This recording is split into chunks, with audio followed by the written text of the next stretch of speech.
Hello friends, welcome to my channel SK garden tips. ನಾನು Sumathi. Friends ನೋಡಿ, ಇದು ನಮ್ಮ ಮನೆ ಕೆಳಗಡೆ ಯಾವ್ಯಾವ ಗಿಡಗಳಿದೆ ಅನ್ನೋದ್ರ ಬಗ್ಗೆ ಈ ವಿಡಿಯೋದಲ್ಲಿ ನಿಮಗೆ ಮಾಹಿತಿ ಕೊಡ್ತೀನಿ. ನಾವು ಯಾವಾಗಲೂ ಟೆರೆಸ್ ಮೇಲ್ಗಡೆನೇ ನೋಡ್ತಾ ಇದ್ವಲ್ಲ, ಇವತ್ತು ಸ್ವಲ್ಪ ಚೇಂಜ್, ಕೆಳಗಡೆ ಯಾವ್ಯಾವ ಗಿಡ ಇದೆ, ಯಾವುದು ಯಾವ ಥರ ಇದೆ ಅನ್ನೋದ್ರ ಬಗ್ಗೆ 2 ವರ್ಷದ ಆದ್ರ ಮೇಲೆ ನಿಮಗೆ ವಿಡಿಯೋ ಮಾಡಿ ತೋರಿಸ್ತಾ ಇದ್ದೀನಿ. ಇಂಟ್ರೆಸ್ಟ್ ಇದೆ ಅಂತ ಹೇಳಿದ್ರೆ ಕೊನೆ ತನಕ ಸ್ಕಿಪ್ ಮಾಡಲಾರ್ದೆ ನೋಡಿ. ಇದು ನಮ್ಮ ಮನೆ ಮುಂದ್ಗಡೆ ಇರೋ ಫುಟ್ಪಾತ್. ಈ ಫುಟ್ಪಾತ್ ಮೇಲೆ ನಾನು ಬೇಕಾದಷ್ಟು ಗಿಡ ಬೆಳೆಸಿದ್ದೆ. ಸ್ಟಾರ್ಟಿಂಗ್ ಅಂದರೆ 2 ಇಯರ್ಸ್ ಬ್ಯಾಕು ಫ್ಲವರ್ ಗಾರ್ಡನ್ ಅಂತಲೇ ಮಾಡಿಕೊಂಡಿದ್ದೆ. ವಿಡಿಯೋ ಮಾಡಿ ಕೂಡ ತೋರಿಸಿದ್ದೆ. ಆಮೇಲೆ ಕಾರ್ ತೊಗೊಂಡ್ವಿ, ಹೊಸ ಕಾರ್ ತೊಗೊಂಡ್ವಿ. ಅಂದರೆ 1.5 ಇಯರ್ಸ್ ಆಯಿತು. ಆ ಕಾರ್ ತೊಗೊಂಡಾಗ ಆ ಕಾರಿಗೋಸ್ಕರ ಶೆಡ್ ಮಾಡಬೇಕಾಯಿತು. ಅದೇ ಫುಟ್ಪಾತ್ ಮೇಲೇ ಕಾರ್ ಶೆಡ್ ಮಾಡಿಸಿದ್ವಿ. ಇಲ್ಲಿರೋ ಗಿಡಗಳನ್ನೆಲ್ಲ ತೆಗೆದು ಬೇರೆ ಕಡೆಗೆ ಶಿಫ್ಟ್ ಮಾಡಿದ್ದೀನಿ. ಆ ಗಿಡಗಳೆಲ್ಲ ಹೇಗಿದೆ, ಯಾವ ಥರ ಇದೆ ಅನ್ನೋದ್ರ ಬಗ್ಗೆ ಇನ್ನೊಂದು ವೀಡಿಯೋ ಮಾಡಿ ತೋರಿಸ್ತೀನಿ. ಇವತ್ತು ಮನೆ ಸುತ್ತಲೂ ಇರೋ ಗಿಡಗಳನ್ನ ಮಾತ್ರ ನಿಮಗೆ ಪರಿಚಯ ಮಾಡಿಕೊಡ್ತೀನಿ, ಓಕೆನಾ? ನೋಡಿ, ಈಗ ಮನೆ ನೋಡಿದ್ರಲ್ಲ, ರೋಡಲ್ಲಿ ನಿಂತ್ಕೊಂಡು ಮಾಡ್ತಾಯಿದ್ದೀನಿ ಈ ವಿಡಿಯೋನ. ಹೀಗೆ ಬಂದರೆ ಗೇಟು, ಈ ಗೇಟ್ ಕಾಣಿಸ್ತಾ ಇದೆಯಲ್ಲ, ಇದೇ ನಮ್ಮ ಮನೆ. ಪಕ್ಕದ ಒಂದು ಸೈಡಿಗೆ ಒಳ್ಳೆಯದೊಂದು ಮಲ್ಲಿಗೆ ಗಿಡ ಹಾಕಿದ್ದೀನಿ. ಈ ಮಲ್ಲಿಗೆ ಗಿಡ ಆ ಗೇಟ್ ಮೇಲ್ಗಡೆ ನೀವು ನೋಡಿರ್ಬೋದು, ಅದು ಬಳ್ಳಿ ಹಬ್ಸೋಕ್ಕೆಲ್ಲ ಒಂದು ಈ ಥರ ಮಾಡಿಸಿದ್ದೀನಿ. ಅದ್ರ ಮೇಲೆ ಹಬ್ಬಿಸ್ಬೇಕಂತ ನನ್ನ ಪ್ಲ್ಯಾನು. ಆದ್ರೆ ಮಾತ್ರ ಅದು ಹಬ್ಬುತ್ತಾ ಇಲ್ಲ, ಯಾಕಂದ್ರೆ ಕೆಳಗಡೆನೇ ಬರ್ತಾಯಿದೆ ಅದು. ಈಗ ಗೇಟ್ ಒಳಗೆ ಹೋದರೆ ಈ ಸೈಡಿಗೆ ಇನ್ನೊಂದು ಮಲ್ಲಿಗೆ ಗಿಡ ಇದೆ. ಇದು ಸಣ್ಣ ಸಣ್ಣ ಮಲ್ಲಿಗೆ ಗಿಡ. ಇದಕ್ಕೆ ಏನಂತಾರೆ ಕನ್ನಡದಲ್ಲೇ ನಂಗೆ ಗೊತ್ತಿಲ್ಲ, ಇಲ್ಲಿ ತೆಲುಗಲ್ಲಿ ಸನ್ನಜಾಜಿ ಅಂತ ಹೇಳ್ತಾರೆ ಇದಕ್ಕೆ. ಇದು ಆ ಗೇಟಿನ ಮೇಲ್ಗಡೆ ತುಂಬ ಹಬ್ಬಿಬಿಟ್ಟಿತ್ತು, ಕಾಡು ಥರ ಬೆಳ್ಕೊಂಡಿತ್ತು. ಫಂಕ್ಷನ್ ಆಗಿತ್ತು ಮೊನ್ನೆ ಏಪ್ರಿಲ್ 29 ಒಂದು ಫಂಕ್ಷನ್ ಆಗಿತ್ತು. ಅದು ಯಾವುದು ಏನು ಅನ್ನೋದ್ರ ಬಗ್ಗೆ ಕೂಡ ಈ ವಿಡಿಯೋದಲ್ಲಿ ನಿಮಗೆ ತೋರಿಸ್ತೀನಿ. ಆವಾಗ ಕೆಲವೊಂದು ಎಲ್ಲ ಚೇಂಜ್ ಮಾಡಿಬಿಟ್ಟಿದ್ದೀನಿ. ನೋಡಿ, ಇಲ್ಲೆಲ್ಲ ಖಾಲಿ ಪ್ಲೇಸ್ ಕಾಣಿಸ್ತಾ ಇದೆ ನಿಮಗೆ. ಖಾಲಿ ಪ್ಲೇಸು ಫಸ್ಟ್ ಇಲ್ಲಿ ಬೇರೆ ಗಿಡನೇ ಇತ್ತಿಲ್ಲಿ. ನಾನು ಹಳೆ ಸಬ್ಸ್ಕ್ರೈಬರ್ಸಿಗೆ ಇಲ್ಲಿ ಯಾವ ಗಿಡ ಇದ್ದಿತ್ತು ಅಂತ ಒಂದು ಸ್ವಲ್ಪ ಐಡಿಯಾ ಇದ್ದಿರ್ಬೋದು. ಹೊಸಬರಿಗೆ ಒಂದು ಸರ್ತಿ ತೋರಿಸ್ಬಿಡ್ತೀನಿ. ಇಲ್ಲಿ ನಾನು ಬೋನ್ಸಾಯಿನ ಸ್ಟ್ಯಾಂಡ್ ಮೇಲೆ ಇಟ್ಟಿದ್ದೆ. ತ್ರೀ ಸ್ಟೆಪ್ ಸ್ಟ್ಯಾಂಡ್ ತರಿಸಿ ಅದರ ಮೇಲೆಲ್ಲ ಬೋನ್ಸಾಯಿ ಇಟ್ಟಿದ್ದೆ. ಅದೆಲ್ಲ ಈ ಥರ ಕಾಡು ಥರ ಬೆಳೆದ್ಬಿಟ್ಟಿತ್ತು ತುಂಬ. ಯಾಕಂದ್ರೆ ನಾನು ಈ ವರ್ಷ ಅದನ್ನ ರೀಪಾಟ್ ಮಾಡಿರಲಿಲ್ಲ, ಅದಕ್ಕೆ ಈ ಥರ ಇಷ್ಟ ಬಂದಂಗೆ ಬೆಳೆದ್ಬಿಟ್ಟಿತ್ತು. ಆಮೇಲೆ ಮೊನ್ನೆ ಫಂಕ್ಷನಿಗೋಸ್ಕರ ಇದನ್ನೆಲ್ಲ ತೆಗೆದುಬಿಟ್ಟು ಹೊರಗಡೆ ಇಡ್ಸಿದ್ದೀನಿ. ಹೊರಗಡೆ ಇಟ್ಟರೆ ಅಂದರೆ ಸ್ವಲ್ಪ ಮನೆ ಒಳಗೆ ಜಾಗ ಬೇಕಿತ್ತಲ್ಲ, ಕಾಂಪೌಂಡ್ ಒಳಗೆ ಜಾಗ ಬೇಕಿತ್ತಲ್ಲ, ಅದಕ್ಕೋಸ್ಕರ ನೆಂಟರಿಗೆಲ್ಲ ಕೂತ್ಕೊಂಡೆಲ್ಲ ಮಾಡೋಕ್ಕೆಲ್ಲ ಬೇಕಲ್ಲ ಅಂಥೇಳಿ ಪ್ಲೇಸ್ ಅರೇಂಜ್ಮೆಂಟಿಗೆ ಗಿಡಗಳೆಲ್ಲ ಪಾಪ ಹೊರಗಡೆ ಬಂದೆ. ನೋಡಿ, ಸ್ಟ್ಯಾಂಡ್ಗಳು ಕೂಡ ಅಲ್ಲಿ ಹೊರಗಡೆ ಇದೆ. ಈ ಗಿಡಗಳೆಲ್ಲ ಇಷ್ಟ ಬಂದಂಗೆ ಇದೆ ಇಲ್ಲಿ. ಇದ್ರ ಬಗ್ಗೆ ನಾನೇನೀಗ ಒಂದೊಂದು ಮಾಹಿತಿ ಕೊಡಲ್ಲ ನಿಮ್ಗೆ, ಯಾಕಂತೇಳಿದ್ರೆ ಇದು ಕೊಡೋಕ್ಕೂ ಆಗೋದು ಇಲ್ಲ ಇವಾಗ. ಒಂಥರ ಎಲ್ಲಂದ್ರೆ ಅಲ್ಲಿ ಜಾಗ ಇದ್ದಲ್ಲೆಲ್ಲ ತೋರಿಸ್ಬಿಟ್ಟಿದ್ದೆ ಆ ಪಾಟನ್ನು. ನೋಡಿ, ಆ ಬೋನ್ಸಾಯಿ ಪಾಟು ಇದೆ, ದೊಡ್ಡ ದೊಡ್ಡದು ಪೇಂಟ್ ಬಕೆಟುಗಳಿದೆ, ಎಲ್ಲ ಗಿಡಗಳು ಇದೆ. ಇದರಲ್ಲೆಲ್ಲ ಮಿಕ್ಸ್ ಆಗಿ ಹೋಗಿದೆ, ಅದಕ್ಕೆ ನಾನು ತೋರ್ಸೋಕ್ಕೆ ಹೋಗ್ತಾಯಿಲ್ಲ. ಇವನ್ನೆಲ್ಲ ಪುನಃ ನಾನು ಸ್ಟ್ಯಾಂಡ್ ಮೇಲೆ ಇಟ್ಟವಾಗ ನಿಮಗೆ ಅದರ ಬಗ್ಗೆ ಇನ್ನೊಂದು ವೀಡಿಯೋ ಮಾಡಿ ತೋರಿಸ್ತೀನಿ. ಹೇಗೆ ಇಟ್ಟಿದ್ದೀನಿ, ಆ ಗಿಡಗಳೆಲ್ಲ ಯಾವ ಸ್ಟೇಜಲ್ಲಿದೆ ಅಂಥೇಳಿ ನಾವು ನೋಡೋಣ. ಇವೆಲ್ಲ ಒಂದು 8-9 ವರ್ಷದ ಬೋನ್ಸಾಯಿಗಳು. ಇವೆಲ್ಲ ತುಂಬ ಹಳೆಯ ಬೋನ್ಸಾಯಿಗಳು ಕೂಡ ನನ್ನ ಹತ್ರ ಇದೆ. ಈ ಪ್ಲೇಸಿಗೆ ಬರಬೇಕಿತ್ತು. ನೋಡಿ, ಈಗ ಆ ಸ್ಟ್ಯಾಂಡ್, ಹಳೆ ಸ್ಟ್ಯಾಂಡು ಸ್ವಲ್ಪ ಹಾಳ್ತಾಗ್ಬಿಟ್ಟು ಅದನ್ನ ತೆಗೆದು ಹೊರಗಡೆ ಇಡ್ತಾ ಮುರಿದೋಗ್ಬಿಡ್ತಾ. ಅದಕ್ಕೆ 2 ಹೊಸದು ಬುಕ್ ಮಾಡಿದ್ದೆ ನಾನು ಅಮೆಝಾನಲ್ಲಿ. 3 ಸ್ಟೆಪ್ಸ್ದು. 3 ಸ್ಟೆಪ್ಸ್ದು ಯಾಕೆ ನಾವು ಪ್ರಿಪೇರ್ ಮಾಡಬೇಕಂದ್ರೆ, ಅಂದರೆ ಯಾಕೆ ಅದನ್ನು ತರಿಸ್ಬೇಕಂದ್ರೆ ಸ್ವಲ್ಪ ಜಾಗದಲ್ಲೇ ನಮಗೆ ಜಾಸ್ತಿ ಗಿಡ ಇಡೋಕ್ಕೆ ಬರುತ್ತೆ. ಇಲ್ಲ ಸಿಂಗಲ್ ಇಟ್ಟರೆ ಏನಾಗುತ್ತೆ ಅಂತ ತುಂಬ ಜಾಗ ಬೇಕಾಗುತ್ತೆ. ಅದೇ 3 ಸ್ಟೆಪ್ಸ್ ಮೇಲಾದರೆ ತುಂಬ ಗಿಡಗಳು ಬರುತ್ತೆ. ಒಂದು 4 ಗಿಡ ಇಡ್ಬೋದು. ದೊಡ್ಡದು ಸಿಕ್ಕುತ್ತೆ, ಸಣ್ಣದು ಸಿಕ್ಕುತ್ತೆ. ಹಾಗೆ ಈ ಬುದ್ಧನ ಕೂಡ ನೀವು ನೋಡಿರ್ತೀರ. ಒಂದು ಗೋಡೆಗೆ ಬುದ್ಧನ ಇದು ಮಾಡಿದ್ದೀವಿ, ಟೈಲ್ಸ್ ಹಾಕ್ಸಿದ್ದೀವಿ. ಹಾಗೆ ಈ ಕಡೆ ಬಂದರೆ ಇನ್ನೊಂದು ಬಾಗಿಲಿದೆ. ಈ ಬಾಗಿಲಿಂದನೇ ಟೆರೆಸ್ ಮೇಲೆ ಹೋಗೋಕ್ಕೆ ಪ್ಲೇಸ್ ಇದೆ. ಇಲ್ಲಿ ಈ ಬಾಗಿಲಿಂದನೇ ಟೆರೆಸ್ ಮೇಲೆ ಹೋಗ್ಬಿಡ್ಬೋದು. ನಾವು ಊರಿಗೆ ಹೋದಾಗ ಕೆಲಸದವರು ಇದ್ರ ಮೇಲಿಂದ ಹೋಗ್ಬಿಟ್ಟು ಟೆರೆಸ್ಸಿಗೆ ನೀರು ಹಾಕಿ ಬಂದುಬಿಡ್ತಂದರೆ ಅವ್ರಿಗೆ ಬೀಗ ಕೊಟ್ಟು ಹೋಗ್ಬೋದು ನಾವು. ಅದಕ್ಕೆ ಇದು ಮೇಲ್ಗಡೆ ಎಲ್ಲ ಇರೋದು, ಅಂದ್ರೆ ಹೊರಗಡೆ ನಮ್ಮದು ಮೈನ್ ಡೋರಿಂದ ಹೊರಗಡೆ ಇರೋ ಪ್ಲೇಸ್ ಇದು. ನೋಡಿ, ಇಲ್ಲಿ ಈ ಕೆಲವೊಂದು ಗಿಡಗಳನ್ನೆಲ್ಲ ಲೈನಿಗೆ ಇಟ್ಟಿದ್ದೀನಿ. ನೆಕ್ಸ್ಟ್ ಸ್ಟಾರ್ಟಿಂಗಲ್ಲಿ ನಿಮಗೆ ತೋರಿಸಿದ್ನಲ್ಲ ಒಂದು ಮಲ್ಲಿಗೆ ಗಿಡ, ಅದಾದ ಮೇಲೆ ಕೆಲವೆಲ್ಲ ದಾಸವಾಳ ಗಿಡಗಳೆಲ್ಲ ಇದೆ. ಪ್ರತಿಯೊಂದೂ ನಾನು ತೋರ್ಸೋಕ್ಕೆ ಹೋಗಲ್ಲ ಈ ಕೆಳಗಡೆ ಏನೇನು ಗಿಡ ಇದೆ ಅಂತ, ಯಾಕಂತೇಳಿ ತುಂಬ ಲೆಂಗ್ತಿಯಾಗಿ ಹೋಗುತ್ತೆ. ಇವಾಗಲೇ ಒಂದು 18-19 ಮಿನಿಟ್ಸ್ ಆದಂಗಿದೆ. ಲೈಟಾಗಿ ಒಂದೊಂದೇ ತೋರಿಸ್ತಿದ್ರು ಕೂಡ. ಇನ್ನು ಎಲ್ಲ ಗಿಡಗಳು ಪರಿಚಯ ಮಾಡಿಕೊಟ್ರೆ ನಾಳೆ ತನಕ ವೀಡಿಯೋ ಮಾಡ್ತಾನೆ ಇರ್ಬೇಕು, ಅಷ್ಟೊಂದು ಗಿಡಗಳಿದೆ ಕೆಳಗಡೆ, ಸಿಕ್ಕಾಪಟ್ಟೆ ಗಿಡಗಳಿರೋದ್ರಿಂದ ಎಲ್ಲ ಒಂಥರ ಮೆಸ್ಸಿಯಾಗಿದೆ. ಅದು ಈ ಮೊನ್ನೆ ಫಂಕ್ಷನ್ ಆಗೋದ್ರಿಂದ ಇನ್ನೂ ಕಿತ್ತೆದ್ದು ಹೋಗಿದೆ ಗಿಡಗಳ ಗಾರ್ಡನ್ ರೂಪುರೇಖೆ ಎಲ್ಲ ಚೇಂಜ್ ಆಗಿ ಹೋಗಿದೆ ನೋಡಿ. ಇದು ಪಾರಿಜಾತ ಮರದ ಮೇಲೆ ಕೂಡ ಗಿಡ ಹತ್ತಿ ಕೂತಿದೆ ನೋಡಿ. ದಾಸವಾಳ ಗಿಡ ಇದೆ, ಪಾರಿಜಾತ ಇದೆ, 3-4 ಥರದ್ದು ಇದು ದಾಸವಾಳ ಗಿಡ ಇದೆ. ಹಾಗೆ ಪಾರಿಜಾತ ಮರ ನೋಡಿ ಎಲ್ಲ ಪ್ರೂನ್ ಮಾಡಿಸ್ಬಿಟ್ಟಿದೆ ನಾನು. ಆಮೇಲೆ ಮತ್ತೆ ಪುನಃ ಚಿಗುರು ಬಂದಿದೆ. ಅದು ಈಗ ಇನ್ನೊಂದು ಸರ್ತಿ ಕಟ್ ಮಾಡಬೇಕು. ಮಳೆಗಾಲದಲ್ಲಿ ಮತ್ತೆ ಚಿಗುರು ಬಂದು ಪುನಃ ಚೆನ್ನಾಗಿ ಹೂವಾಗುತ್ತೆ. ಹಾಗೆ ಇವೆಲ್ಲ ಮೇಲ್ಗಡೆ ಎಲ್ಲ ಗುಂಬಳಕಾಯಿ ಅವೆಲ್ಲ ಕಟ್ಟೋಕ್ಕೆ ಜಾಗ ಇದೆ ನೋಡಿ. ಆ ಥರ ಮನೆ ಮುಂದ್ಗಡೆ ಇರಲಿ ಅಂಥೇಳಿ ಇದು ಮಾಡಿದ ಜಾಗ ಅದು. ಆಮೇಲೆ ಸ್ವಲ್ಪ ಹಾಗೆ ಮುಂದೆ ಬಂದರೆ ಇಲ್ಲೊಂದು ಮನಿ ಪ್ಲ್ಯಾಂಟ್ ಇದೆ. ಈ ಮನಿ ಪ್ಲ್ಯಾಂಟ್ ಬಗ್ಗೆ ನಾನು ನಿಮ್ಗೆ ಹೇಳಬೇಕು. ಇಷ್ಟಕ್ಕೂ ಮುಂಚೆ ಕೂಡ ಒಂದು ಸರ್ತಿ ವೀಡಿಯೋದಲ್ಲಿ ತೋರಿಸಿದ್ದೆ ನಾನು. ಈ ಮನಿ ಪ್ಲ್ಯಾಂಟು ನುಗ್ಗೆ ಮರಕ್ಕೆ ಹಬ್ಬಿಕೊಂಡಿದೆ.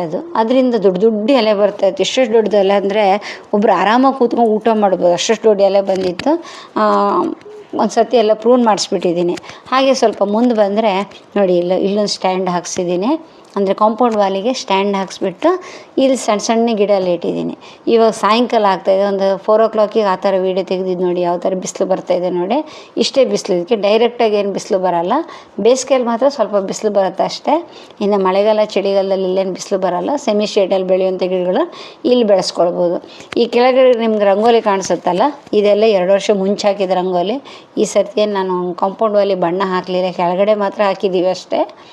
ಇಲ್ಲಿ ಬೇರೆ ಗಿಡಗಳೆಲ್ಲ ಇತ್ತು, ಸೆಮಿ ಶೇಡಲ್ಲಿ ಬೆಳೆಯೋ ಗಿಡಗಳೆಲ್ಲ ಒಂದು ಲೈನಲ್ಲೆಲ್ಲ ಇಟ್ಟಿದ್ದೆ. ಅವೆಲ್ಲ ಇದ್ರ ಕೆಳಗಿದೆ ಇವಾಗ. ಈ ಪಾರಿಜಾತ ಮರ, ದಾಸವಾಳ ಗಿಡ ಇದೆಯಲ್ಲ, ಅದ್ರ ಕೆಳಗಡೆ ಎಲ್ಲ ಇದೆ. ಇಲ್ಲಿದ್ದ ಗಿಡಗಳನ್ನೆಲ್ಲ ತೆಗೆದುಬಿಟ್ಟು ಅಲ್ಲಿ ಇಟ್ಟಿದ್ದೀನಿ. ಅದು ತಂದು ಇಲ್ಲಿಡಬೇಕು. ಹಾಗೆ ಮುಂದೆ ಬಂದರೆ ಇಲ್ಲೊಂದು ಉಯ್ಯಾಲೆ ಕಾಣಿಸುತ್ತೆ. ಮೇಯ್ನ್ ಡೋರಿಗೆ ಎದುರುಗಡೆನೇ ಇದೆ ಉಯ್ಯಾಲೆ. ಇದರಿಂದ ಏನಾಗುತ್ತೆ ಅಂದರೆ ನಮ್ಗೆ ಕೂತ್ಕೊಂಡು ಎಂಜಾಯ್ ಮಾಡೋಕ್ಕೆ ಈಸಿ ಆಗುತ್ತೆ. ಅದೇ ಬೇರೆ ಕಡೆ ಇದ್ರೆ ಅಷ್ಟು ದೂರ ತನಕ ಹೋಗೋಕ್ಕೆ ಮನಸ್ಸು ಬರಲ್ಲ. ಇದರ ಒಂದು ಬಾಗಿಲು ದಾಟಿದ ತಕ್ಷಣವೇ ಇದಿದೆ ನೋಡಿ. ಇದು ಮೇಯ್ನ್ ಡೋರ್. ಇದು ಇಷ್ಟಕ್ಕೆ ಮುಂಚೆ ನೋಡಿದ್ದು ಮೇಲೆ ಟೆರೆಸ್ ಹೋಗೋಕ್ಕೆ ಒಂದು ಡೋರ್ ಎಕ್ಸ್ಟ್ರಾ ಇಟ್ಟಿದ್ದು.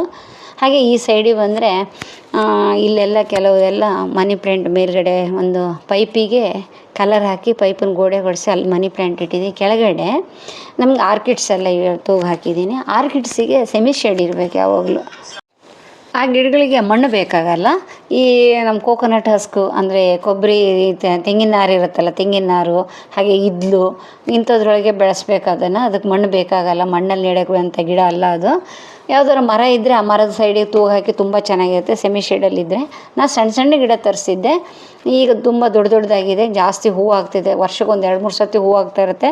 ಒಂದು ಸರ್ತಿ ಹೂವು ಆದರೆ 2-3 ತಿಂಗಳಿರುತ್ತೆ. ಅದೇ ಒಂದು ಬೆನಿಫಿಟ್ಟು.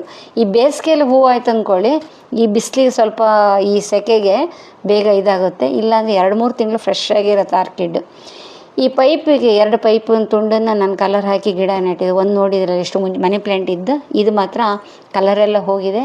ಈ ಸರ್ತಿ ಇದಕ್ಕೆ ಒಳ್ಳೆ ಕಲರ್ ಹಾಕಿ ಮಣ್ಣು ಬೇರೆ ಹಾಕಿಬಿಟ್ಟು ಬೇರೆ ಗಿಡ ನೆಡಬೇಕು. ತುಂಬ ಚೆನ್ನಾಗಿರುತ್ತೆ. ಸಣ್ಣ ಪೈಪ್ ಏನಾದ್ರು ಮಿಕ್ಕಿದ್ದಿದ್ರೆ ಈ ಥರ ಮಾಡಿ ತುಂಬ ಈಸಿಯಾಗಿರುತ್ತೆ, ನೋಡೋಕ್ಕೆ ಕೂಡ ಸುಂದರವಾಗಿರುತ್ತೆ. ಈ ಮನಿ ಪ್ಲ್ಯಾಂಟಿಗೆ ಜಾಸ್ತಿ ಬಿಸಿಲಿದ್ರೆ ಏನಾಗುತ್ತೆ ನೋಡಿ. ಇಲ್ಲಿ ನೋಡಿ, ನಾನು ಬೇರೆ ಕಡೆ ಇದ್ದು ತೊಗೊಂಬಂದು ಇಲ್ಲಿ ಇಟ್ಟಿದ್ದಲ್ಲ, ಅದು ನೋಡಿ ಅಲ್ಲಿ ಬಿಸಿಲಿಗೆ ಯಾವ ಥರ ಸುಟ್ಟೋಗಿದೆ ನೋಡಿ.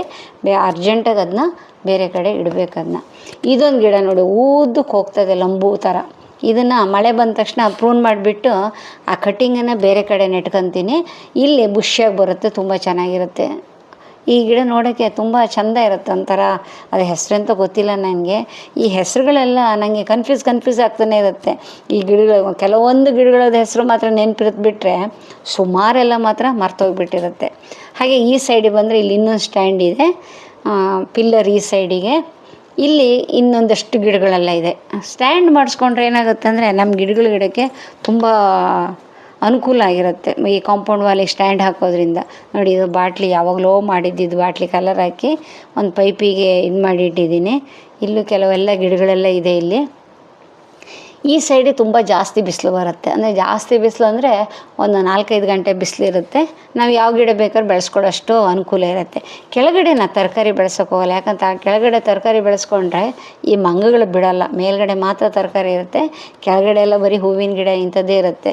ಈ ಗುಲಾಬಿ ಗಿಡ ಎಲ್ಲ ನೋಡಿದ್ರೆ ಈ ಹೈದ್ರಾಬಾದ್ ಬಿಸಿಲಿಗೆ ಯಾವ ಥರ ಆಗಿದೆ ಅಂತ ನೋಡಿ. ಅಲ್ಲೊಂದು ಬೇರೆ ಮುಲ್ಲಂಗಿ ಕೂಡ ಇದೆ. ಈ ಕೆಲವೆಲ್ಲ ಒಣಗಿ ಹೋಗಿದೆ ನೋಡಿ ಬಿಸಿಲಿಗೆ. ಮತ್ತು ಇನ್ನೊಂದು ಏನಾಗಿದೆ ಅಂದರೆ ನಮ್ಮ ಫಂಕ್ಷನಲ್ಲಿ ಸ್ವಲ್ಪ ಆಚೆಗೀಚೆಗೆಲ್ಲ ಇದು ಮಾಡೋರಷ್ಟು ಸ್ವಲ್ಪ ಕಷ್ಟ ಆಗಿದೆ ನೋಡಿ. ಇಲ್ಲೆಲ್ಲ ಬರೀ ಅಡೇನಿಯಮ್ಸೇ ಇಟ್ಟಿದ್ದೀನಿ ನೋಡಿ. ಎಲ್ಲ ಥರದ ಅಡೆನಿಯಮ್ಸ್ ಇದೆ. ಇನ್ನು ಮೊನ್ನೆ ಎಲ್ಲ ತರಿಸಿದ್ದು ಮೇಲ್ಗಡೆ ಟೆರೆಸ್ ಮೇಲೆ ಇಟ್ಟಿದ್ದೀನಿ, ಅದು ಕೆಳಗಡೆ ಇನ್ನೂ ಇಡಲಿಲ್ಲ. ಮಳೆಗಾಲ ಬಂದ್ರ ಮೇಲೆ ಅದು ತಂದುಬಿಟ್ಟು ಕೆಳಗಡೆ ಇಡಬೇಕು ಅದನ್ನು. ನೋಡಿ ಇಲ್ಲಿದ್ದು ದೊಡ್ಡದು 2 ಅಡೆನಿಯಮ್ಸ್ ಗಿಡ ಕೊಳ್ತೋಗ್ಬಿಡ್ತು ನೋಡಿ. ಇದಕ್ಕಿಂತ ಡಬಲ್ ಇತ್ತದು, ಇಷ್ಟಿಷ್ಟು ದಪ್ಪ ಆಯ್ತು ಅಂದರೆ ಒಂದು 7-8 ವರ್ಷದ್ದು. ಏನಾಯ್ತು ಏನೋ ಅದು ಕೊಳ್ತೋಗ್ಬಿಡ್ತು ಒಳಗೆ. ಈ ಅಡೆನಿಯಮ್ಸ್ ಅದೊಂದು ದೊಡ್ಡ ಪ್ರಾಬ್ಲಮ್ ಇರುತ್ತೆ, ಕೊಳ್ತೋಗೋದು. ಸ್ವಲ್ಪ ಯಾಮರಿದ್ರೂ ಸಾಕು ಕೊಳ್ತೋಗ್ಬಿಡುತ್ತೆ. ನೀರು ಹಾಕಲಿ ಬಿಡಲಿ ಅದು ಭಾಳ ಕಷ್ಟ ಅದರದ್ದು. ಹಾಗೆ ಈ ಸೈಡಿಗೆ ನೋಡಿ, ಇದು ಬ್ಯಾಕ್ ಸೈಡ್ ನಮ್ಮ ಮನೆಗೆ ಇಷ್ಟು ಮುಂಚೆ ನೋಡಿದ್ವಲ್ಲ ಗೇಟಿಂದ ಅಪೋಸಿಟ್ ಸೈಡಲ್ಲಿರೋದು. ಇಲ್ಲಿ ಸೊಂಪಿದೆ. ಆ್ಯಕ್ಚುಲಿ ಆ ಸೊಂಪು ಅಂತ ಹೇಳಿದರೆ ವಾಟರ್ ಟ್ಯಾಂಕ್ ಇರುತ್ತಲ್ಲ, ವಾಟರ್ ಟ್ಯಾಂಕು ಅದ್ರ ಮೇಲ್ಗಡೆ ನಾನು ಗಿಡಗಳನ್ನ ಇಟ್ಟು, ಯಾಕಂದರೆ ಆ ವಾಟರ್ ಟ್ಯಾಂಕ್ ಯೂಸ್ ಮಾಡ್ತಾಯಿಲ್ಲ ನಾವು ಅದನ್ನ, ಸುಮ್ಮನೆ ಇದೆ ಅಷ್ಟೇ. ಇದೆಲ್ಲ ಈ ಲಿಕ್ವಿಡ್ ಫರ್ಟಿಲೈಸರ್ ಅಂತ ಹ್ಯಾಂಡ್ ವಾಶು, ಹಾಗೆ ಲಿಕ್ವಿಡ್ ಡಿಟರ್ಜೆಂಟ್ ಇವೆಲ್ಲ ಬಂದು ಇದು ಡಬ್ಬಗಳನ್ನೆಲ್ಲ ಕ್ಯಾನ್ಗಳನ್ನೆಲ್ಲ ಕಟ್ ಮಾಡಿಬಿಟ್ಟು ಕಲರ್ ಹಾಕಿ ಇಟ್ಟಿದ್ದೀನಿ. ಇಲ್ಲೊಂದು ಸಣ್ಣದೊಂದು ಲಾನ್ ಇದೆ. ಯಾವಾಗಲ ಸಾಯಂಕಾಲ ಕೂತ್ಕೊಂಡು ಆರಾಮಾಗಿ ಕೂತ್ಕೊಂಡು ಕಾಫಿ ಗಿಫಿ ಕುಡಿಬೋದು. ಸಣ್ಣದ ಮಟ್ಟಿಗೆ ಮಾಡ್ಕೊಂಡಿದ್ದೆ ಅಷ್ಟೇ, ಜಾಗ ಏನು ಜಾಸ್ತಿ ಇಲ್ಲ ನಮ್ಮ ಹತ್ರ. ಅದಕ್ಕೋಸ್ಕರ ನೋಡಿ ಇವೆಲ್ಲ ಇಲ್ಲಿ ಕೆಲವು ಗಿಡಗಳೆಲ್ಲ ಇಟ್ಟಿದ್ದೀನಿ. ಯಾವ ಥರ ಇದೆ ಅಂದರೆ ಯಾವುದಿದೆ ಯಾವುದಿಲ್ಲ ಅಂತ ಹೇಳಕ್ಕೆ ಬರಲ್ಲ, ಎಲ್ಲ ಜಾತಿದು ಇದೆ. ಆದರೂ ಮಾತ್ರ ಒಂದು ಆರ್ಡರಲ್ಲೊಂದು ಮಾತ್ರ ಇಲ್ಲ. ನನ್ನ ಹತ್ರ ಇರೋ ಪ್ರಾಬ್ಲಮ್ಮೇ ಅದು. ಎಲ್ಲ ಗಿಡ ಬೇಕಂತ ತರಿಸಿಟ್ಟಿರ್ತೀನಿ, ಅದು ಕರೆಕ್ಟಾಗಿ ಪ್ಲೇಸಲ್ಲಿ ಒಂದ್ರ ಮೇಲೆ ಒಂದು ಬೆಳೀತಾ ಇರುತ್ತೆ. ಪಾಪ ಅಷ್ಟು ಅವೇ ಕಾಡ್ತಾರೆ ಬೆಳೀತೆ. ಈಗ 1-2 ಮಳೆ ಬಂತು ಅಂದ್ಕೊಳ್ಳಿ, ಇಲ್ಲಿ ಮಾತ್ರ ನೋಡಿದರೆ ಸೇಮ್ ಫಾರೆಸ್ಟ್ ಥರ ಆಗೋಗುತ್ತೆ. ಈಗ ಅಷ್ಟು ಗಿಡಗಳಿದೆ. ಇದನ್ನೆಲ್ಲ ತೆಗೆದುಬಿಟ್ಟು ಸ್ವಲ್ಪ ಮಳೆ ಬಂದ್ರ ಮೇಲೆ ಜಾಗ ಎಲ್ಲ ಪ್ಲೇಸ್ ಚೇಂಜ್ ಮಾಡಬೇಕು, ಇಲ್ಲಾಂದರೆ ಭಾಳ ಕಷ್ಟ ಇದೆ. ನೋಡಿ ಇವೆಲ್ಲ ಈ ವರ್ಷ ತರಿಸಿದ್ದು ನಾನು ಮೀಶೋದಲ್ಲಿ ಸುಮಾರು ಗಿಡ ಎಲ್ಲ ತರಿಸಿದ್ದೆ. ನೋಡಿ ಅದೆಲ್ಲ ಯಾವ ಥರ ಇದೆ ನೋಡಿ, ಎಲ್ಲ ತುಂಬ ಚೆನ್ನಾಗಿ ಚಿಗುರು ಬಂದೆ. ಮೀಶೋದಲ್ಲಿ ತರಿಸ್ಕೊಳ್ಳೋದು ತುಂಬ ಬೆಸ್ಟ್ ಅನ್ಕೊಂತೀನಿ ನಾನು. ಯಾಕಂತೇಳಿದರೆ ಕಮ್ಮಿ ರೇಟ್ ಇರುತ್ತೆ, ಇನ್ನೊಂದು ಚೆನ್ನಾಗೇ ಬರುತ್ತೆ ಗಿಡಗಳು, ಅಷ್ಟೊಂದು ಮೋಸ ಇಲ್ಲ. ಸ್ಟಾರ್ಟಿಂಗ್ ಅಂದರೆ 1-2 ವರ್ಷಗಳ ಮುಂಚೆ ಆದರೆ ಯಾವ ಗಿಡ ಬರುತ್ತೋ ಒಂದು ಡೌಟ್ ಇತ್ತು. ಇವಾಗ ಏನಿಲ್ಲ, ನಾವು ಆರ್ಡ್ರ್ ಕೊಟ್ಟು ಗಿಡನೇ ಬರ್ತಾಯಿದೆ, ಚೆನ್ನಾಗೂ ಬರ್ತಾಯಿದೆ. ನೋಡಿ ಮಲ್ಲಿಗೆ ಗಿಡ ಆಗಲಿ, ಇದು ಮದ್ರಂಗಿ ಗಿಡ, ಮೆಹಂದಿ ಗಿಡ ಅಂತಾರಲ್ಲ, ಮೆಹಂದಿ ಗಿಡ, ಹಾಗೆ ಮುಳ್ಳಿನ ಗಿಡ ಐತಲ್ಲ ಅದಕ್ಕೆಂತ ಹೇಳ್ತಾರಲ್ಲ ಅದು, ಇವೆಲ್ಲ ನಾನು ಅದರ ಮೀಶೋದಲ್ಲೇ ತರಿಸ್ಕೊಂಡಿದ್ದು, ತುಂಬ ಚೆನ್ನಾಗೇ ಬಂದಿದೆ. ಈ ಮಲ್ಲಿಗೆ ಗಿಡ ಮಾತ್ರ ಮನೆ ಮುಂದ್ಗಡೆ ಮಾರಕ್ಕೆ ಬಂದಿದ್ರು ಅಂತ ತೊಗೊಂಡಿದ್ದೀನಿ. ಎಷ್ಟು ಪುಟಾಣಿ ಗಿಡ ಎಷ್ಟೊಂದು ಮೊಗ್ಗಾಗಿದೆ ನೋಡಿ. ಇದು 3ನೇ ಸತಿ 4ನೇ ಸತಿ ಹೂವು ಆಗ್ತಾಯಿದೆ ಈ ವರ್ಷ.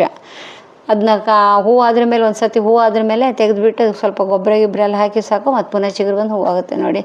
ಇದು ಕಿಸ್ಕಾರ, ಎಕ್ಸೋರಾ ಅಂತಾರಲ್ಲ ಅದು. ಇಷ್ಟು ಮುಂಚೆ ಪಿಂಕ್ ನೋಡಿದ್ರಿ, ಇಲ್ಲಿ ರೆಡ್ ಯೆಲ್ಲೋ ಕಲರ್ ಇತ್ತು, ಅದು ಸತ್ತೋಗ್ಬಿಡ್ತು. ಅದು ಯೆಲ್ಲೋ ಕಲರ್ ತುಂಬ ಚೆನ್ನಾಗಿತ್ತು. ಅದು ಕೂಡ ಗೊಂಚಲು ಹೂವಾಗುತ್ತೆ ನೋಡಿ. ಇವೆಲ್ಲ ಮೀಶೋದಲ್ಲಿ ತರಿಸಿದ ಹೊಸ ಗಿಡಗಳು ಇವೆಲ್ಲ. ಬೇರೆ ಸಣ್ಣ ಗಿಡಗಳು ಬರುತ್ತೆ ಮಾತ್ರ, ಆದರೆ ಚೆನ್ನಾಗೇ ಬರುತ್ತೆ. 1-2 ವರ್ಷ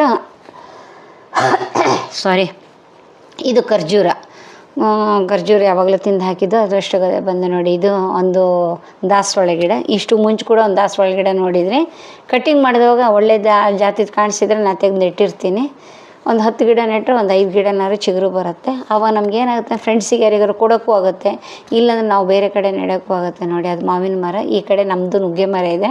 ಮಾವಿನ ಮರ ಬೇರೆಯವ್ರದ್ದು, ಇದು ನಮ್ಮದಲ್ಲ. ಆ ಕಡೆ ಮಾವಿನ ತೋಟ, ಅದು 9 ಎಕರೆಯಲ್ಲಿ ಮಾವಿನ ತೋಟ ಇದೆ. ನಮ್ಮದು ಈ ರೆಡ್ ಗೋಡೆ ಇದೆಯಲ್ಲ, ಅದು ದಾಟ್ಬಿಟ್ಟು ಆಚೆಗೆ ಹೋದರೆ ಪೂರ್ತಿ ಮಾವಿನ ತೋಟನೇ ಅಲ್ಲಿ. ಸೊ ಮಾವಿನ ಹಣ್ಣಿಗಾಗಲಿ, ಮಾವಿನಕಾಯಿಗಾಗಲಿ, ಪೇರಲೆಕಾಯಿಗಾಗಲಿ, ಸೀತಾಫಲಕ್ಕಾಗಲಿ ನಮ್ಗೆ ಪ್ರಾಬ್ಲಮ್ ಏನಿರಲ್ಲ, ಅಲ್ಲಿಂದನೇ ಬರ್ತಾ ಇರುತ್ತೆ. ಸ್ವಲ್ಪ ದುಡ್ಡು ಕೊಟ್ಟರೆ ಸಾಕು, ಫ್ರೆಶ್ ಆಗಿ ಸಿಕ್ಕುತ್ತೆ. ಹಾಗೆ ಇದೊಂದು ದೊಡ್ಡದೊಂದು ದಾಸವಾಳ, ಇದರಲ್ಲಿ ಕನಿಷ್ಠ ಪಕ್ಷ 150-200 ಹೂವು ಆಗ್ತಿತ್ತು. ದೊಡ್ಡ ಮರ ಥರ ಆಗಿತ್ತು. ಅದನ್ನ ಕಡಿದ್ರ ಮೇಲೆ ಈ ಥರ ಚಿಗುರು ಬಂದೆ ನೋಡಿ. ಈಗ ಇನ್ನೊಂದು 2 ತಿಂಗಳಲ್ಲಿ ನೋಡಿ ಹೂವಾಗುತ್ತೆ. ಆ ಕಡೆ ಕಾಣಿಸ್ತಾ ಇರೋದು ನಿಮಗೆ ನುಗ್ಗೆ ಮರ, ಅದನ್ನು ಕೂಡ ಕಟ್ ಮಾಡಬೇಕು. ಮೊನ್ನೆ ತನಕ ನುಗ್ಗೆಕಾಯಿ ಇತ್ತು, ಅದಕ್ಕೆ ಕಟ್ ಮಾಡೋಕ್ಕೆ ಹೋಗಲಿಲ್ಲ ನೋಡಿ. ಇಲ್ಲೊಂದು ಎಕ್ಸೋರ ಇದೆ, ಅಂದರೆ ಕಿಸ್ಕಾರ. ಹಾಗೆ ಹಿಂದ್ಗಡೆ ಖಾಲಿ ಪ್ಲೇಸ್ ಇದೆ ನೋಡಿ, ಗೋಡೆ ಸೈಡಿಗೆ, ಅಲ್ಲೂ ಕೂಡ ಬೇಕಾದಷ್ಟು ಗಿಡ ಇಟ್ಟಿದ್ದೀನಿ ನಾನು. ಈ ಕಡೆದೆಲ್ಲ ಖಾಲಿ ಮಾಡಿ ಆ ಕಡೆ ಇಟ್ಟಿದ್ದೀನಿ. ಮಳೆ ಬಂದ್ರ ಮೇಲೆ ಎಲ್ಲ ಅದ್ರ ಜಾಗಕ್ಕೆ ಅದನ್ನು ಕಳಿಸ್ಬೇಕು. ಸುಮಾರು ಕೆಲಸ ಎಲ್ಲ ಇದೆ. ಇದು 3 ವರ್ಷನೋ 2 ವರ್ಷ ಹಿಂದ್ಗಡೆ VJR ನರ್ಸರಿ ಅಂತೇಳಿ ಅವಾಗೆಲ್ಲ ವೀಡಿಯೋ ಮಾಡಿ ತೋರಿಸ್ತಿದ್ದೆ. ಅಲ್ಲಿಂದ ಅವ್ರ ಹತ್ರ ತರಿಸ್ಕೊಂಡು ಗಿಡಗಳಿದು. ಒಂದು ಪಾಟಲ್ಲಿ ಹಾಗೆ ಎಲ್ಲ ಇಟ್ಬಿಟ್ಟಿದೆ, ಸಣ್ಣ ಗಿಡಗಳು. ಹಾಗೆ ಆ ಪಾಟನ್ನು ಖಾಲಿ ಮಾಡಿ ಅಲ್ಲೇ ಇಟ್ಟಿದ್ದು, ಅಲ್ಲೇ ಎಲ್ಲ ಚಿಗುರು ಬಂದುಬಿಟ್ಟಿದೆ. ಮಳೆಗಾಲದಲ್ಲಿ ಬೇರೆ ಕಡೆ ಇಡಬೇಕು. ಈಗ ಈ ಗಿಡ ನೋಡಿದ್ರಲ್ಲ, 1 ವರ್ಷ 2 ವರ್ಷ ಕೆಳಗೆ ಈ ಥರ ಸೇವಂತಿಗೆ ಗಿಡಗಳು ಇತ್ತಲ್ಲಿ, ಅದೇ ಪ್ಲೇಸಲ್ಲಿ ಸೇವಂತಿಗೆಗಳನ್ನು ಬೆಳೆಸಿದ್ದೆ ನೋಡಿ. ಇಷ್ಟೊಂದು ಸೇವಂತಿಗೆ ಆಗಿತ್ತು ನೋಡಿ, ತುಂಬ ಚೆನ್ನಾಗಿರುತ್ತೆ. ಸೇವಂತಿಗೆ ಸಸಿನ ನಾವು ಮಳೆಗಾಲ ಬಂದ ತಕ್ಷಣ ತೆಗೆದು ನೆಟ್ಟರೆ ತುಂಬ ಚೆನ್ನಾಗದು, ತುಂಬ ಚೆನ್ನಾಗಿ ಬರುತ್ತೆ ನೋಡಿ. ಯಾವ ಥರ ಬಂದೆ ನೋಡಿ, ಹೌದಾ, ಎಷ್ಟೊಂದು ಹೂವು ಬಂದೆ ನೋಡಿ. ಆಮೇಲೆ ಇದು ತೆಗೆದ್ಬಿಟ್ಟು ಬೇರೆ ಗಿಡ ಏನೋ ಹಾಕಿದ್ದಿದೆ ಇಲ್ಲಿ. ಆಮೇಲೆ ಟೆರೆಸ್ ಮೇಲೆ ಹಾಕಿದೆ. ಆ್ಯಕ್ಚುಲಿ ಮೊನ್ನೆ ಫಂಕ್ಷನಿಗೆ ತುಂಬ ಜನ ಎಲ್ಲ ಬಂದಿದ್ರು. ಗ್ಯಾಸಿಗೆ ಸ್ವಲ್ಪ ಪ್ರಾಬ್ಲಮ್ ಇತ್ತಲ್ಲ, ಗ್ಯಾಸ್ ಸಿಲಿಂಡ್ರಿಗೆ ಅಂತೇಳಿ ಇಲ್ಲಿ ಒಲೆ ಹಾಕ್ಕೊಂಡಿದ್ವಿ ನೋಡಿ. ಒಲೆ ಹಾಕೋದ್ರಿಂದ 2 ಬೆನಿಫಿಟ್. ಒಂದು ಅಡುಗೆ ಮಾಡೋಕ್ಕಾಯ್ತು, ಇನ್ನೊಂದು ನಮಗೆ ಇಡ್ಲಾಗಲಿ ಬೂದಿ ಆಗಲಿ ಫ್ರೀಯಾಗಿ ಸಿಗ್ತಾಯಿದೆ ಗಿಡಗಳಿಗೆ. ಈ ವರ್ಷ ಹಬ್ಬ ತುಂಬ ಚೆನ್ನಾಗಿ. ನಮ್ಗೆ ಆ ಕಡೆ ಎಲ್ಲ ಖಾಲಿ ಪ್ಲೇಸ್ ಇರೋದ್ರಿಂದ ಕಟ್ಟಿಗೆ ಕೂಡ ನಾವು ದುಡ್ಡು ಕೊಟ್ಟು ತೊಗೊಳ್ಬೇಕಾಗಿಲ್ಲ. ಯಾಕಂದರೆ ಈ ಮರಗಳನ್ನೆಲ್ಲ ಕಡಿಸಿ ಅಲ್ಲಿ ಸೈಡಿಗೆ ಹಾಕಿರ್ತಾರೆ. ಅಂದರೆ ಅದ್ರ ಬ್ರ್ಯಾಂಚ್ ಎಲ್ಲ ಕೊಂಬೆಗಳನ್ನೆಲ್ಲ ಕಟ್ ಮಾಡ್ತಾರಲ್ಲ, ಅದನ್ನೆಲ್ಲ ತೊಗೊಂಬಂದ್ಬಿಟ್ಟು ಅಡುಗೆ ಮಾಡ್ಕೊಂಡು ಆರಾಮಾಗಿ ಆ ಸೈಡಿಗೆ ಮಾವಿನ ಮರ ಎಲ್ಲ ಇದೆ, ಮಾವಿನಕಾಯಿ ಎಲ್ಲ ಕುಯ್ಕೊಂಬರೋದು, ಕಟ್ಟಿಗೆ ತರೋದು, ಒಂಥರ ವಿಲೇಜ್ ವಾತಾವರಣದಲ್ಲಿ ಇದ್ದಂಗೆ ಇರುತ್ತೆ ನಮ್ಮ ಮನೆ ನೋಡಿ. ಈ ಸೈಡಿಗೆ ಕೂಡ ಗಿಡಗಳಿದೆ. ಇದು 3ನೇ ಸೈಡ್ ನೋಡ್ತಾ ಇದ್ದೀರಾ ನಮ್ಮ ಮನೆಯದು.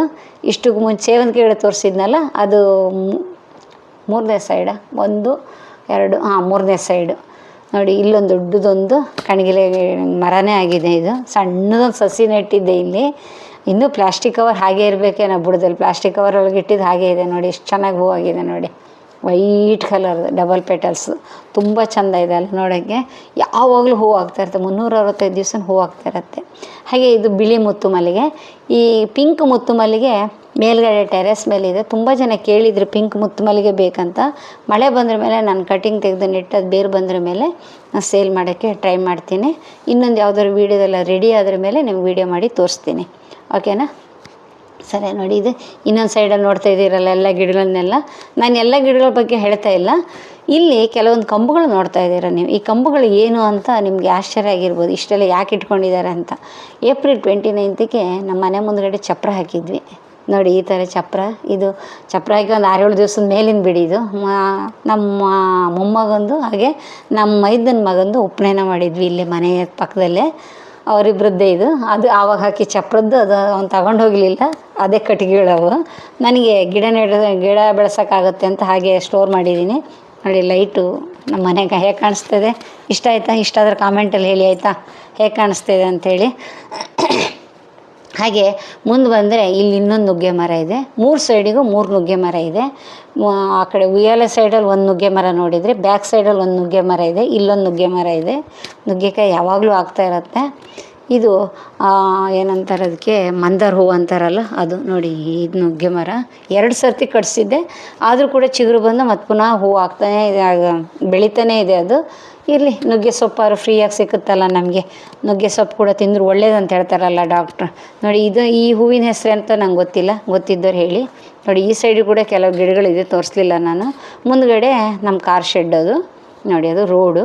ಈ ಸೈಡಿಗೆ ಕಾಂಪೌಂಡ್ ಹೊರಗಡೆ ಇದ್ದ ಗಿಡಗಳೆಲ್ಲ ಇವು ನೋಡಿ. ಎಷ್ಟು ಚೆನ್ನಾಗಿ ಹೂ ಬಂದೆ ನೋಡಿ. ಇವು ಏನಂತಾರೆ ಇದಕ್ಕೆ, ಟೆಂಪಲ್ ಫ್ಲವರ್ ಅಂತ ಅಂತಾರೆ ಇರಬೇಕು ಇದಕ್ಕೆ ನೋಡಿ. ಯಾವ ಥರ ಇದೆ ನೋಡಿ, ತುಂಬ ಚೆನ್ನಾಗಿ ಹೂ ಬಂದೆ. ಯಾವಾಗಲೂ ಪ್ರೂನ್ ಮಾಡ್ತಾ ಇರ್ತೀನಿ ನಾನು. ಪ್ರೂನ್ ಮಾಡಿದಲ್ಲೆಲ್ಲ ಮತ್ತೆ ಚಿಗುರು ಬಂದು ಹೂ ಆಗ್ತಾ ಇರುತ್ತೆ ನೋಡಿ. ಆ ಸೈಡಿಗೆ ತುಂಬ ಎಲ್ಲ ಗಿಡಗಳಿದೆ ಇನ್ನೂ ಕೂಡ. ಆ ಸೈಡಿಗೆ ಹೋಗ್ಬಿಟ್ಟು ಇನ್ನೊಂದು ಸರ್ತಿ ಯಾವ್ದಾದ್ರು ವೀಡಿಯೋದಲ್ಲಿ ಮಾಡಿ ಹೇಳ್ತೀನಿ, ಯಾಕಂದರೆ ತುಂಬ ದೊಡ್ಡ ಲೆಂತಿಯಾಗಿ ಹೋಗ್ತಾಯಿದೆ. ಈಗಲೇ ಇದು ಇಷ್ಟು ಕಮ್ಮಿ ಹೇಳಿದರೂ ಕೂಡ ಇಷ್ಟು ದೊಡ್ಡ ಲೆಂಗ್ತಿ ಆಯಿತು. ಇನ್ನು ಹೇಳಕ್ಕೆ ಹೋದರೆ ನಾಳೆ ತನಕ ನಾವು ವೀಡಿಯೋ ಮಾಡ್ತಾನೆ ಇರಬೇಕಾಗುತ್ತೆ. ನೋಡಿದ್ರಲ್ಲ ಫ್ರೆಂಡ್ಸ್, ಇದು ನಮ್ಮ ಮನೆ ಗಾರ್ಡನ್. ಕೆಳಗಡೆ ಇದೆ ಗಾರ್ಡನ್. ಕೆಲವೊಂದು ಗಿಡಗಳನ್ನ ನಿಮಗೆ ಪರಿಚಯ ಮಾಡಿಕೊಟ್ಟಿದ್ದೀನಿ. ಏನು ಅನಿಸ್ತಂತ ಕಾಮೆಂಟಲ್ಲಿ ಹೇಳೋಕ್ಕೆ ಮಾತ್ರ ಮರಿಬೇಡಿ.